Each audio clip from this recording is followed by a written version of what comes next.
Hello everyone, our group's team members are Joe, Tony and Michael. In this video, we will show you about a topic that we did, which is experimenting and researching optimal growth on sandwich. We chose this topic because molds can have negative impacts on our daily life, such as causing food to rot and damage buildings. Studying it would help us protect ourselves and also our communities. This is the structure of our presentation.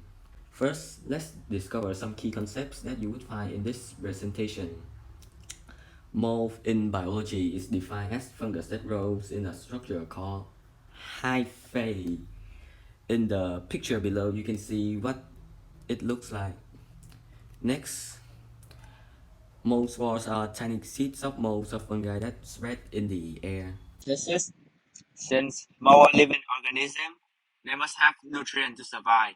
We just need to set up the experiment with other factors that might possibly affect the growth of mold.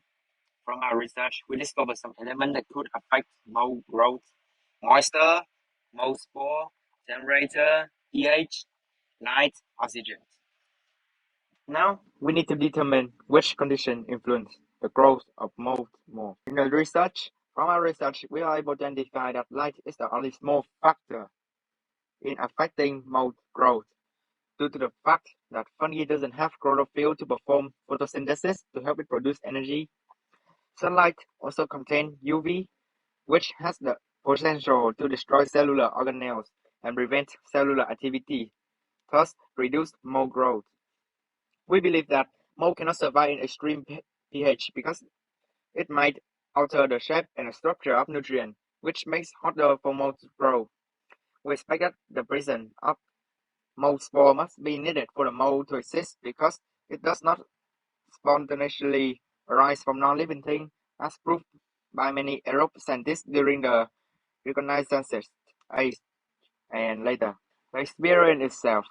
Part of the experiment, we're testing the effect of aeration on mold growth on sandwich.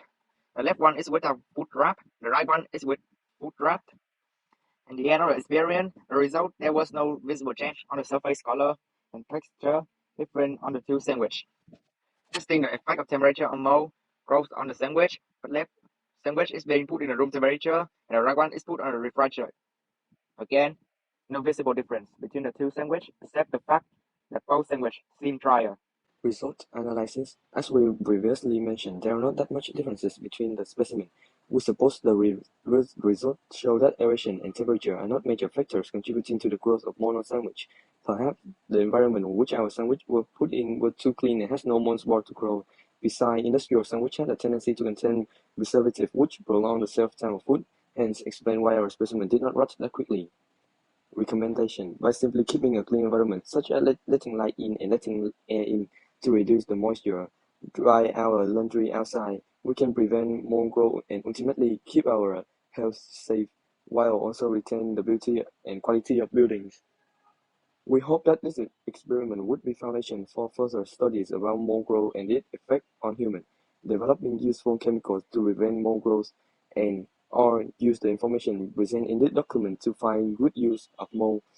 Also, those knowledge should be publicly available in order to educate people to store food properly to prevent disease from spreading. In conclusion, it is necessary for humans to research on this topic because mold have a variety of impact on our life. We also briefly remind and define some terms and key concepts being used in this article. From our research, we have figured some factors that possibly affect grow mold, and we also conduct experiments to test those claims and analyze the results. And we propose some idea to help other scientists interact in this field to continue researching and to also educate people. For the sake of humanity, this is the resources that we use during the research of this experiment. It's the end of our presentation. Thank you for listening.